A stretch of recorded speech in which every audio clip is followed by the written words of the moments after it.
Hi guys, welcome to revision time. आज मैं ला रही हूँ आप सभी के लिए रेलवे आरपीएफ एसआई एग्जाम के 2 दिसंबर को पूछे गए फर्स्ट शिफ्ट के क्वेश्चन की एनालिसिस वीडियो। जीके जीएस के सारे क्वेश्चन हैं और हर क्वेश्चन के लिए एक्स्ट्रा फैक्ट्स जो कि आपको आने वाले हर एग्जाम में हेल्प करेंगे। तो चलिए स्टार्ट करते हैं आज की वीडियो। स्टार्ट करने से पहले अगर आप चैनल पर पहली बार आएँ तो चैनल को सब्सक्राइब कर लें और साथ ही इस वीडियो को लाइक भी ज़रूर कर दें। तो चलिए स्टार्ट करते हैं आज की informative video. Question number 1, hornbill महोत्सव किस महीने में मनाया जाता है? इसका आंसर है दिसंबर। हॉर्नबिल महोत्सव हर साल 1 से 10 दिसंबर के बीच नागालैंड में मनाया जाता है। इसे त्योहारों का त्यौहार भी कहा जाता है। यह त्यौहार नागा जनजाति की समृद्ध संस्कृति को दर्शाता है और नागा लोगों को अपनी पारंपरिक कलाओं को प्रदर्शित करने का मौका देता है। इस त्यौहार में नागालैंड की सभी जनजातियां हिस्सा लेती है। इस त्यौहार का नाम हॉर्नबिल पक्षी के नाम पर रखा गया है।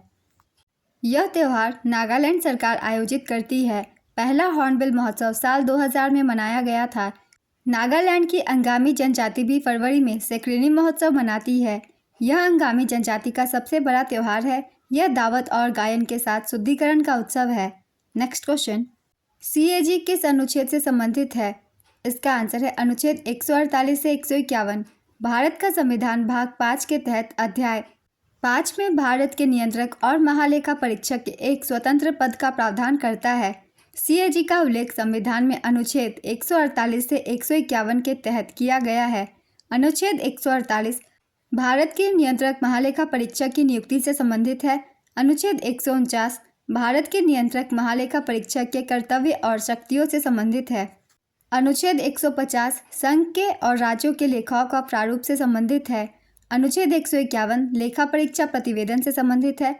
अनुच्छेद 279 शुद्ध आय की गणना सीएजी द्वारा प्रमाणित की जाती है, जिसका प्रमाण पत्र अंतिम माना जाता है। भारत के पहले नियंत्रक एवं महालेखा परीक्षक सर एडवर्ड ड्रमोंड थे। साल 1860 में इस पद पर नियुक्त हुए थे। स्वतंत्रता के बाद भारत के पहले नियंत्रक एवं महालेखा परीक्षक वी नरहरि राव थे। इनकी कार्यकाल 1948 से 1954 तक की थी।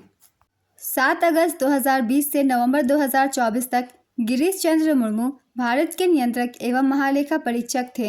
वे भारत के 14वें सीएजी थे। नवंबर 2024 में भारत के नए एवं 15वें नियंत्रक एवं महालेखा परीक्षक के रूप में के संजय मूर्ति को नियुक्त किया गया है। नेक्स्ट क्वेश्चन, भाषा से संबंधित अनुच्छेद कौन सा है? इसका आंसर है अनुच्छेद 343 से 351। भारतीय संविधान के भाग 17 में अनुच्छेद 343 से 351 तक भाषा के जुड़े प्रावधान है। अनुच्छेद 343(1) के तहत हिंदी को देवनागरी लिपि में संघ की राजभाषा घोषित किया गया है। अनुच्छेद 345 के मुताबिक किसी राज्य का विधानमंडल किसी एक या ज़्यादा भाषाओं को या हिंदी को उस राज्य के शासकीय कामों के लिए अपना सकता है। अनुच्छेद 351 के मुताबिक केंद्र को हिंदी के प्रसार को बढ़ावा देना चाहिए और उसे अभिव्यक्ति का माध्यम बनाना चाहिए। अनुच्छेद 210 के मुताबिक विधानसभा का अध्यक्ष या विधान परिषद का सभापति किसी सदस्य को अपनी मातृभाषा में सदन को संबोधित करने की अनुमति दे सकता है। नेक्स्ट क्वेश्चन, महाभियोग का प्रावधान किस देश से लिया गया है? इसका आंसर है संयुक्त राज्य अमेरिका। चलिए एक बार सभी लिए गए स्रोतों की एक बार हम रिवीजन कर लेंगे। कौन से स्रोत किस देश के संविधान से लिए गए हैं? आयरलैंड के संविधान से लिए गए हैं राज्य के नीति निर्देशक सिद्धांत, राज्यसभा सदस्यों का नामांकन और राष्ट्रपति के चुनाव की प्रक्रिया। अमेरिका के संविधान से मौलिक अधिकार, स्वतंत्र न्यायपालिका और न्यायिक समीक्षा, राष्ट्रपति का महाभियोग, सर्वोच्च न्यायालय और उच्च न्यायालय के न्यायाधीशों को हटाना और उपराष्ट्रपति का पद। फ्रांस के संविधान से लिए गए स्रोत हैं गणतंत्र, प्रस्तावना में स्वतंत्रता, समानता और बंधुत्व के आदर्श। ब्रिटेन यूके के संविधान से लिए गए हैं संसदीय सरकार, कानून का शासन, विधायी प्रक्रिया, एकल नागरिकता, कैबिनेट प्रणाली, विशेषाधिकार रिट, संसदीय विशेषाधिकार, द्विसदनीय प्रणाली। कनाडा के संविधान से लिए गए स्रोत हैं एक मजबूत केंद्र के साथ संघ, केंद्र में अवशिष्ट शक्तियों का निहित होना, केंद्र द्वारा राज्यों के राज्यपालों की नियुक्ति, सर्वोच्च न्यायालय का सलाहकार क्षेत्राधिकार। ऑस्ट्रेलिया के संविधान से लिए गए स्रोत हैं समवर्ती सूची, व्यापार की सांद्रता, संसद के दोनों सदनों की संयुक्त बैठक, सोवियत संघ यूएसएसआर जो कि अब रूस भी कहलाता है। इस देश से लिए गए संविधान के स्रोत हैं मौलिक कर्तव्य, प्रस्तावना में न्याय आदर्श, सामाजिक, आर्थिक और राजनीतिक। जर्मनी का वीमर संविधान से लिए गए स्रोत है आपातकाल के दौरान मौलिक अधिकारों का निलंबन।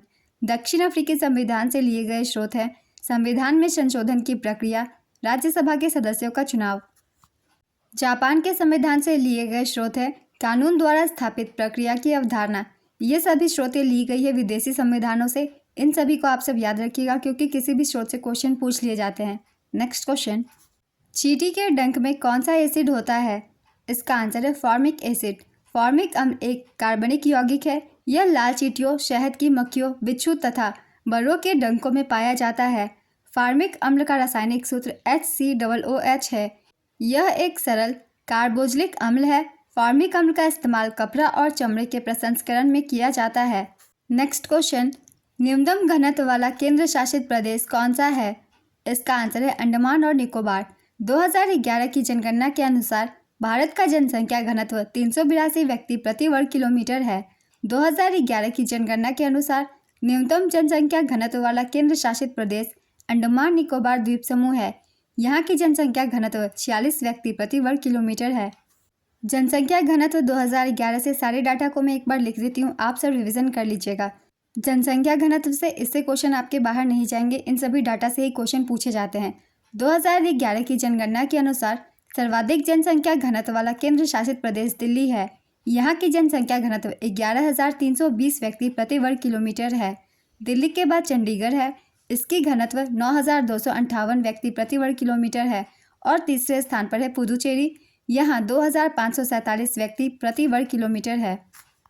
2011 की जनगणना के अनुसार न्यूनतम जनसंख्या घनत्व वाला राज्य अरुणाचल प्रदेश है। यहाँ का जनसंख्या घनत्व 17 व्यक्ति प्रति वर्ग किलोमीटर है। न्यूनतम जनसंख्या घनत्व वाला दूसरा राज्य मिजोरम है। यहाँ 52 व्यक्ति प्रति वर्ग किलोमीटर है। न्यूनतम जनसंख्या घनत्व वाला तीसरा राज्य सिक्किम है। यहाँ 86 व्यक्ति प्रति वर्ग किलोमीटर है। 2011 की जनगणना के अनुसार सर्वाधिक जनसंख्या घनत्व वाला राज्य बिहार है। यहाँ 1106 व्यक्ति प्रति वर्ग किलोमीटर है। दूसरे स्थान पर पश्चिम बंगाल है, 1028 व्यक्ति प्रति वर्ग किलोमीटर। और तीसरे स्थान पर है केरल, यहाँ 860 व्यक्ति प्रति वर्ग किलोमीटर निवास करते हैं। जनसंख्या घनत्व का तात्पर्य प्रति वर्ग किलोमीटर में निर्वासित औसत जनसंख्या से है। तो ये सारे डाटा थे जनसंख्या घनत्व से रिलेटेड। इन सभी को आप सब याद रखिएगा क्योंकि घनत्व से हमेशा क्वेश्चन पूछे ही जाते हैं। नेक्स्ट क्वेश्चन, सबसे पुराना संगीत घराना कौन सा है? इसका आंसर है ग्वालियर घराना। भारतीय शास्त्रीय संगीत का सबसे पुराना घराना ग्वालियर घराना है। इसकी स्थापना 16वीं शताब्दी के पूर्वार्ध में हुई थी। ग्वालियर घराने के संस्थापक कलाकार में नाथन पीर बख्श, हस्सू खान, हदू खान, नाथू खान आदि के नाम लिए जाते हैं। ग्वालियर घराने के पहले और सबसे प्रसिद्ध गायकों में एक मियां तानसेन थे। आधुनिक समय में विष्णु दिगंबर पलुस्कर, ओंकारनाथ ठाकुर, वीना सहस्त्रबुद्धे आदि इस घराने के महान गायकों में गिने जाते हैं। नेक्स्ट क्वेश्चन, भारत में अक्टूबर से दिसंबर के महीने में कौन सा मानसून होता है? इसका आंसर है लौटता हुआ मानसून। धब्बेदार हिरन कहाँ पाई जाती है? इसका आंसर है संयुक्त राज्य अमेरिका में।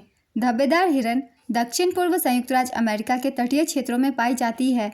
जनसंख्या के अनुसार 30 करोड़ से ऊपर आबादी वाले राज्य कौन से हैं? इसका आंसर है उत्तर प्रदेश और महाराष्ट्र।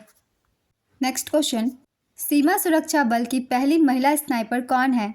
इसका आंसर है सुमन कुमारी। पाकिस्तान के राष्ट्रपति कौन है? इसका आंसर है आसिफ अली जरदारी। ये पाकिस्तान के 14वें राष्ट्रपति हैं। मनु भाकर ने ओलंपिक में किस खिलाड़ी को हराकर पदक जीता था? इसका आंसर है वोनहो ली और जिन येओ, ये दक्षिण कोरिया से हैं। मनु भाकर ने निशानेबाजी में 2 कांस्य पदक, 1 सरबजोत सिंह के साथ मिक्स डबल में जीते थे। नेक्स्ट क्वेश्चन, पुस्तक द व्हाइट टाइगर के लेखक कौन है? इसका आंसर है अरविंद अडिगा।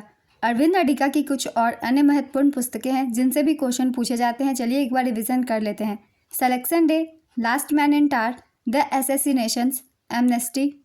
अरविंद अडिगा को उनके पहले उपन्यास द व्हाइट टाइगर के लिए 2008 में मैन बुकर पुरस्कार से सम्मानित किया गया था।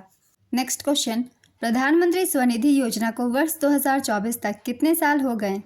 इसका आंसर है 4 साल। पीएम स्वनिधि का पूरा नाम है prime minister street vendors Atmanirbhar Nidhi योजना। इस योजना का शुभारंभ 1 जून 2020 को हुआ था। यह योजना केंद्रीय आवास और शहरी मामलों के मंत्रालय के अधीन है। नेक्स्ट क्वेश्चन, पर्दे पर बनने वाला प्रतिबिंब कैसा होता है? इसका आंसर है वास्तविक। पर्दे पर बनने वाला प्रतिबिंब वास्तविक होता है। प्रकाशिकी में वास्तविक प्रतिबिंब वह प्रतिबिंब होता है जो तब बनता है जब किरणें एक विशिष्ट बिंदु पर एकत्रित होती है। सिनेमा के पर्दे पर दिखने वाला प्रतिबिंब वास्तविक होता है क्योंकि यह प्रक्षेपक से आता है।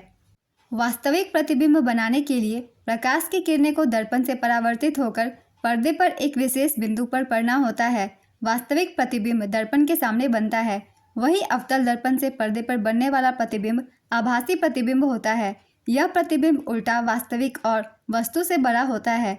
मानव नेत्र के रेटिना पर बनने वाला प्रतिबिंब भी वास्तविक और उल्टा होता है। रेटिना में विशेष कोशिकाएं होती है जो प्रकाश के प्रति संवेदनशील होती है। उत्तल दर्पण द्वारा बने प्रतिबिंब आभासी तथा सीधे होते हैं। उत्तल दर्पण से बनने वाला प्रतिबिंब हमेशा आभासी, सीधा और छोटा होता है। आज की ये वीडियो कंप्लीट होती है। फर्स्ट शिफ्ट के पूछे गए सारे क्वेश्चंस थे। अगर आपको कुछ और भी क्वेश्चन पता हो तो मुझे कमेंट बॉक्स में बता सकते हैं। अगर आप सभी को ये वीडियो हेल्पफुल लग रही है तो वीडियो को लाइक ज़रूर कर दीजिएगा और इस तरीके की वीडियो के लिए चैनल भी ज़रूर सब्सक्राइब कर लीजिए। बहुत सारे रेलवे के लिए मैंने प्रैक्टिस सेट डाल रखी है, जिन लोगों को रिविज़न करनी है वो कर सकते हैं। इस तरीके के क्वेश्चन उस प्रैक्टिस सेट में शामिल किए गए हैं। तो चलिए फिर मिलते हैं अगली वीडियो के साथ। आप सभी को आने वाले एग्जाम के लिए ऑल द बेस्ट।